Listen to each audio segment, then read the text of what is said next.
Bonjour à tous. Aujourd'hui, je vais vous raconter l'histoire un petit peu complexe, on va dire, de la famille Dupont. Et tout d'abord, une petite devinette, mais alors elle est un peu tirée par les cheveux. Quel est le rapport entre la chute de Robespierre pendant la Révolution et la survie de la marque de moto Indian? Et bien justement, la réponse, vous l'aurez là maintenant, parce que la famille Dupont, la dynastie française Dupont est vraiment impliquée directement dans toute cette saga. Alors, j'ai eu l'idée de vous faire cette vidéo parce que l'autre jour, j'étais chez le buraliste, j'ai acheté, comme ça m'arrive parfois, un hors-série Historia du magazine Géo. Là, ça m'intéressait parce que c'était la saga des Français qui ont fait l'Amérique. Et je regarde un petit peu le sommaire et je vois qu'on parle de la famille Dupont, donc la famille Dupont de Nemours, le fameux groupe chimique, hein, c'est vraiment un groupe énorme de nos jours. Et je me suis dit, bah forcément, sur un tel article, ils vont forcément parler de Paul Dupont, Paul Dupont, qui a en quelque sorte sauvé la marque Indian à partir de 1930. Eh bien non, rien du tout, hein. Donc j'ai appris d'autres choses sur la famille Dupont et je vous en parle donc tout de suite. Donc tout part d'un certain Pierre-Samuel Dupont, qui est un petit peu le patriarche hein, de ce... Bon, avant lui, il y a eu Samuel Dupont, mais là, Pierre-Samuel Dupont, je commence par lui, parce que sinon, on peut remonter jusqu'au Moyen-Âge, hein, ça n'a aucun intérêt.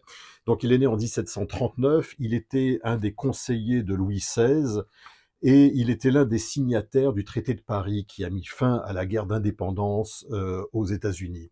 Donc, en remerciement de ces actes, Louis XVI l'a anobli et l'a autorisé à ajouter de Nemours, donc le nom de sa ville d'origine.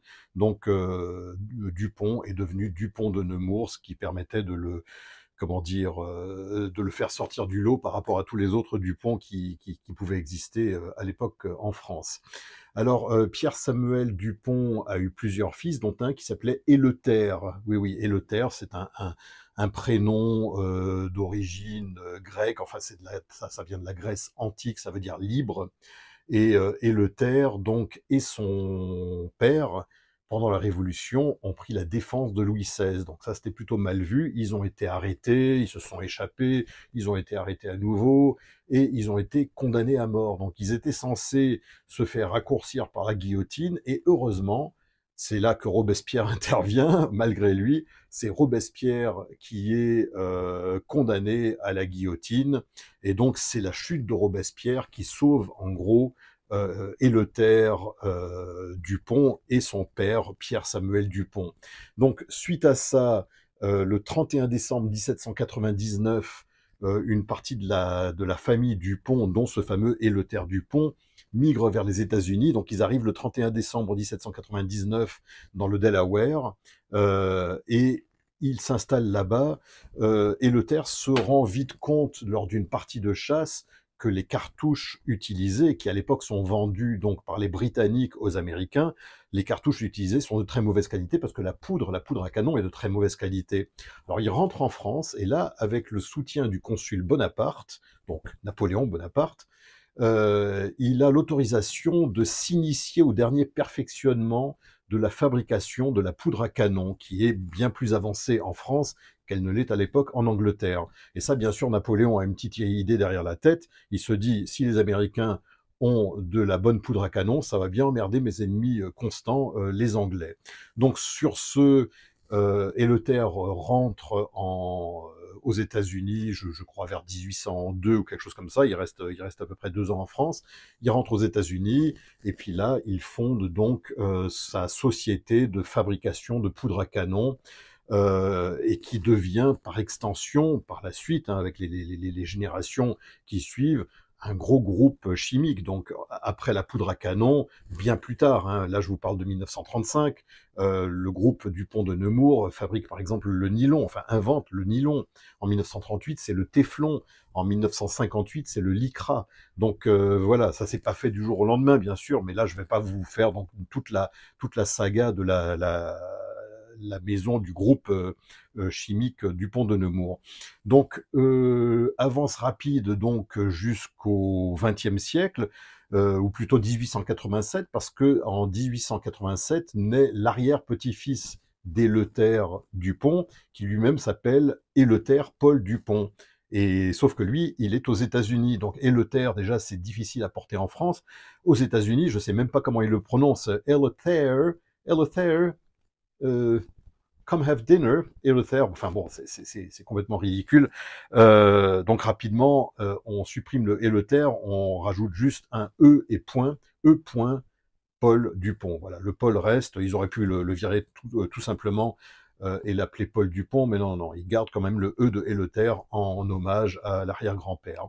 Donc, Paul Dupont, comme on va l'appeler, à l'âge de 16 ans, donc on est en 1903, et ça c'est assez amusant comme anecdote, à l'âge de 16 ans, il fabrique un moteur monocylindre, donc un moteur monocylindre un peu dans le genre de Dion-Bouton, et il boulonne ça dans un cadre de vélo. Donc c'est exactement ce qu'ont fait les frères Davidson, enfin ce qu'ont fait en tout cas William Harley et Arthur Davidson en 1903. Au même moment, ils fabriquent eux aussi un moteur qu'ils mettent dans un cadre. Sauf que eux persistent. Paul Dupont, lui, il se rend compte que sa motocyclette artisanale n'est pas très performante, hein, il songe même pas à améliorer le concept, et tout simplement, qu'est-ce qu'il va s'acheter? Il va s'acheter une Indian quelques années plus tard, une Indian modèle Camelback, qui gardera d'ailleurs même jusqu'à son âge adulte ou avancé. En 1916, il lance une petite manufacture de moteurs marines, des moteurs de bateaux, et petit à petit, son entreprise prospère et il ajoute une ligne d'automobile. Donc il laisse tomber les moteurs de bateaux, il fabrique des voitures, donc les voitures Dupont qui ont un petit succès, on va dire. Hein. C'est pas non plus le groupe General Motors, c'est pas non plus Ford.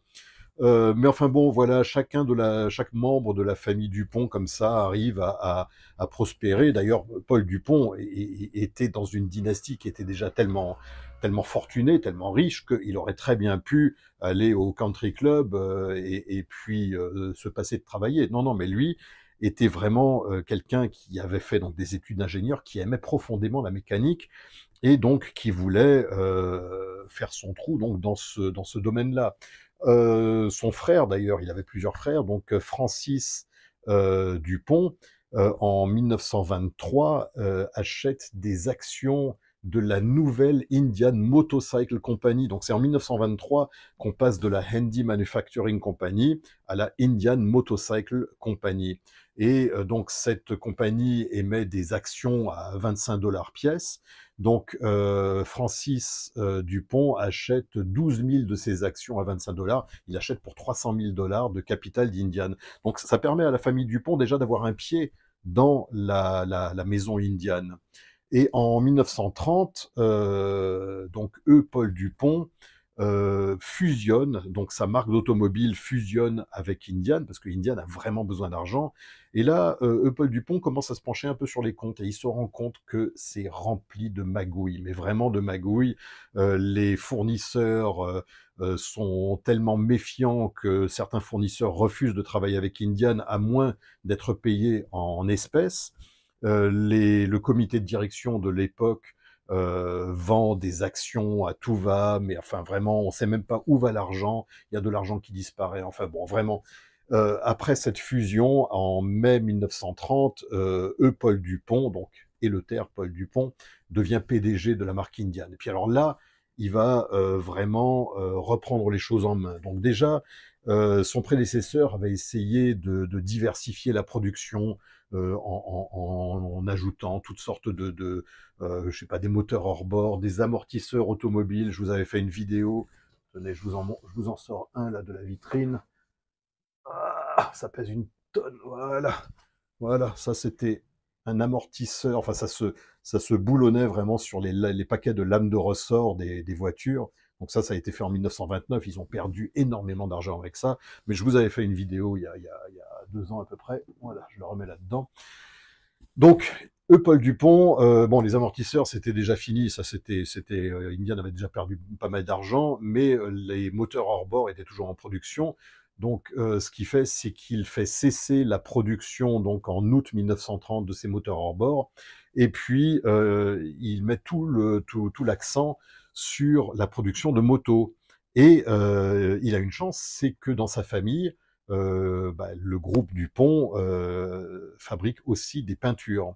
Donc on change de fournisseur, on passe aux peintures Dupont, ce qui permet de faire de grosses économies, parce que bien sûr, il les a à prix coûtant. Et on installe donc à partir de 1930 des nouvelles cabines de peinture dans l'usine Indian de Springfield. Et donc là, ça change un petit peu l'esthétique, on va dire, des motos, parce que Paul Dupont se rend compte d'une chose, c'est que on est au début de la dépression économique, donc les chiffres de vente sont en chute libre, les motos sont jusqu'alors considérées comme des véhicules utilitaires, et lui va justement changer ça en rendant les motos beaucoup plus attractives et en faisant de ces motos des véhicules de loisirs. Donc, en même temps, fin 1933, commencent aussi les courses de classe C, donc les courses d'amateurs, donc ouvertes à tous les pilotes avec une moto de 750 cm3 à soupape latérale ou 500 cm3 culbuté. Et là aussi, Indian va mettre le paquet, ils vont engager des bons pilotes, ils vont engager, ils vont en tout cas fournir des motos à des très bons pilotes, à commencer par Ed Kretz, et ils vont vraiment gagner énormément de courses au début des années 30. C'est vraiment l'heure de gloire d'Indian en compétition face à Harley-Davidson. Et alors surtout, en 1934, on a par exemple au catalogue 24 peintures, 24 coloris, soit en un ton, soit en deux tons. On a 24 coloris au choix. Et sur option, on peut avoir n'importe quelle couleur de l'arc-en-ciel. Donc ça, c'est vraiment un truc absolument énorme. Et ça permet effectivement de sortir un peu Indian de la crise, en tout cas de lui faire traverser les années de crise.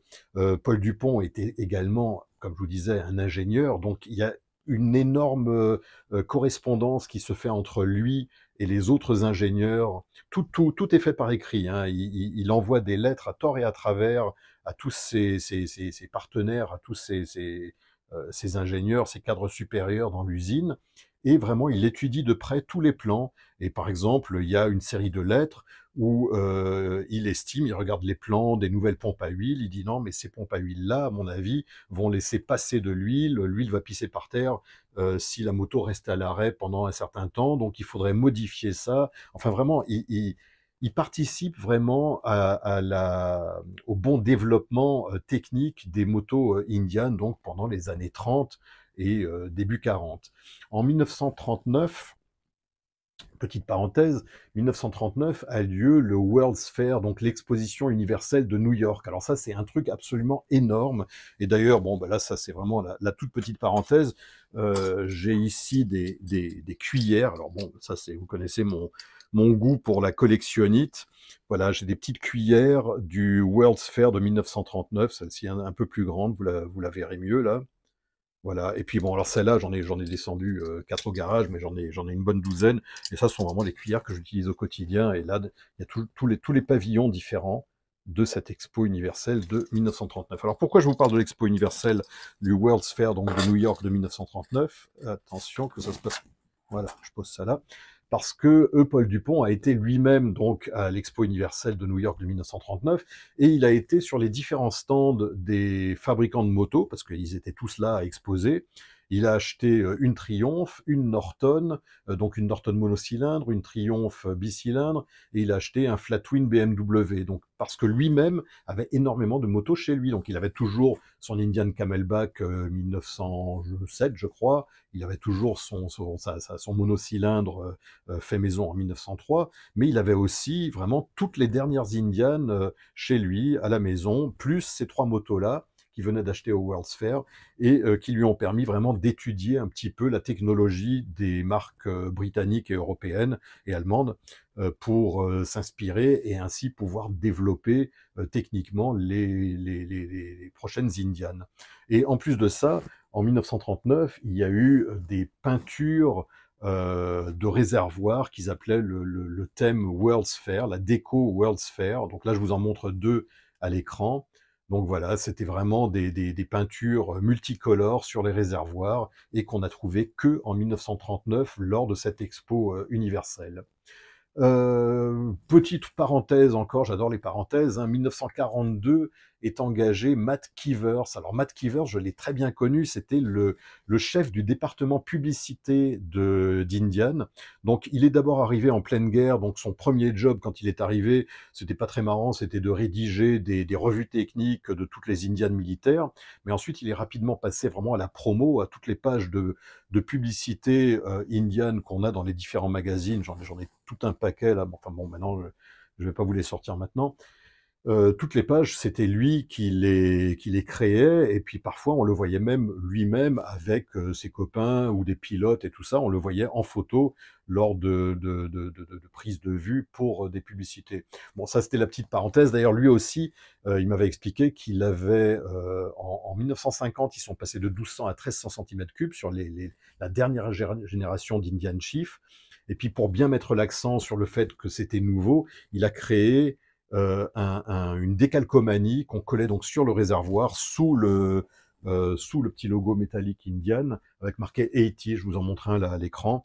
Donc ça, voilà, c'est très très peu de gens connaissent cette anecdote. Je l'ai même raconté à Ola Stengard, donc l'actuel designer de chez Indian, il n'y a pas longtemps. Il savait pas du tout que c'était Matt Keevers qui avait créé ce truc-là.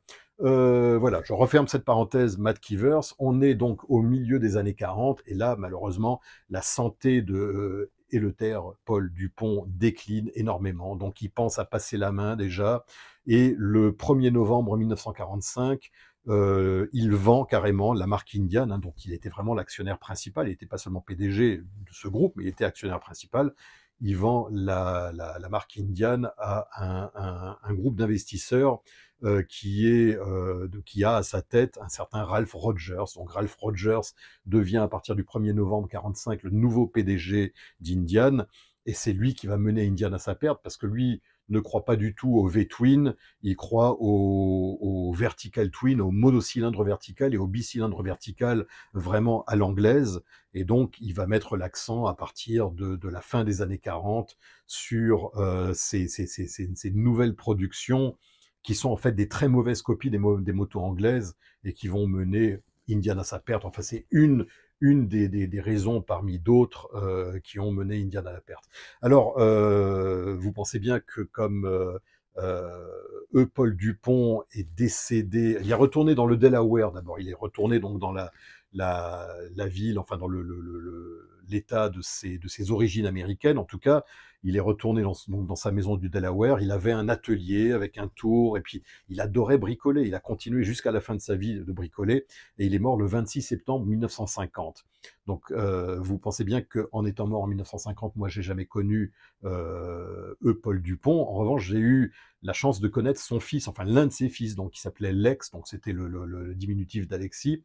Donc Lex Dupont était donc un des fils de Paul Dupont, et il avait été lui aussi ingénieur chez Indian. Il a travaillé vraiment étroitement avec son père, et il vivait donc pas loin de Daytona, dans une petite communauté propriétaires d'avions. Donc c'est assez marrant. Bah, j'ai été d'ailleurs sur place. C'est comme un quartier de la ville avec, à la place de la grande avenue centrale, une piste d'atterrissage et d'envol. Et donc les avions sont toujours prioritaires par rapport aux voitures, mais il y a aussi des voitures qui circulent. Et donc tu atterris avec ton avion, ton petit coucou perso, et ensuite hop, tu roules jusqu'à ton hangar à côté duquel il y a ta maison. Et donc il y a tout un quartier comme ça à côté de Daytona. Donc Lex Dupont habitait par là, et j'ai eu la chance de le rencontrer plusieurs fois chez les Batslier. Alors Doc et Maria Batslier, ce sont des vieux amis, je les connais depuis 1991 exactement, et lui est collectionneur, pilote d'Indian de course depuis 1962, maintenant il a 80 ans. C'est lui qui m'a vendu la Sport Scout, la 1937, qui est ici au fond. Et donc, chaque année, pendant la Bike Week de Daytona, ils organisaient un grand barbecue avec tous les anciens pilotes. Donc, il y avait Jim Davis, par exemple, là, le dernier survivant de l'ère des Bortrack, qui avait commencé en 1915 sa carrière. Là aussi, je vous ai fait une vidéo sur Jim Davis. Il y avait mon ami Léo Anthony, il y avait Bobby Hill, Bill Tooman, Ernie Beckman, donc les trois pilotes du Indian Wrecking Crew, donc de la fin des années 40. Il y avait vraiment tous les grands champions, et il y avait Lex Dupont qui venait, et puis qui était un peu le conteur d'histoires, donc il racontait un petit peu les histoires, les anecdotes de son travail chez Indian pendant les années 30, 40 et tout. C'était déjà un vieux monsieur à l'époque. Je vous le montre là en photo, mais là on est au milieu des années 90, donc mais il était déjà assez âgé, hein. Et un jour, chez les Batlir, il évoque donc un de ses pilotes de course préférés des années 40, qui s'appelait Willard Wolf. Alors Willard Wolf était non seulement un pilote de course, mais il était lui aussi ingénieur chez Indian, et il était concessionnaire Indian à Springfield. Et donc, il avait une triple casquette, donc parce que ingénieur, concessionnaire, pilote et pilote d'essai pour toutes les raceurs 641. Je crois que c'était oui, je crois que c'était ces modèles-là. Tous les raceurs Indian Scout qui sortaient donc à la fin des 40, lui les essayait les uns après les autres. Et alors l'ex Dupont qui dit oh là là oui, moi je me souviens que mon pilote préféré, il disait pas forcément que c'était le meilleur au monde, mais son pilote préféré s'appelait Willard Wolf. Oh là là, je sais pas ce qu'il est devenu. Et là il y a Doc Batsier qui dit bah tiens Willard, lève-toi, il est là, il est juste à côté. Et en fait ils s'étaient pas vus, les deux s'étaient pas vus depuis 50 ans. Ils sont tombés dans les bras l'un de l'autre et puis voilà la larme au coin de l'œil.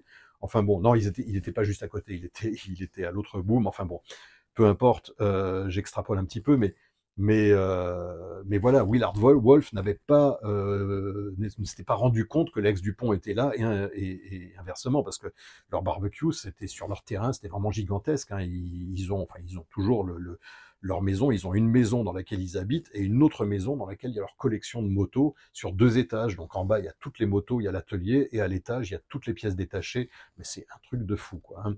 Bon, c'est dommage, j'aurais bien aimé vous faire des vidéos à l'époque de tout ça, mais voilà. Et puis maintenant, bah, Doc Bastier a plus de 80 ans, il continue à faire de la course, mais petit à petit, il vend un petit peu ses motos. C'est ce qui m'a permis d'acheter celle-ci pour une bouchée de pain.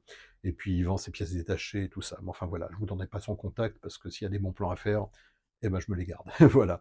Bon, allez, c'était la petite histoire de Paul Dupont, donc je vais pas dire le français, l'américain d'origine française en tout cas, qui a sauvé Indian en 1930 parce que vraiment la marque était à la dérive, et puis lui est arrivé, il a remis les choses en place. Et je dis pas qu'il a fait que des miracles, parce que malgré tout, Indian a perdu quand même pas mal d'argent pendant cette période-là.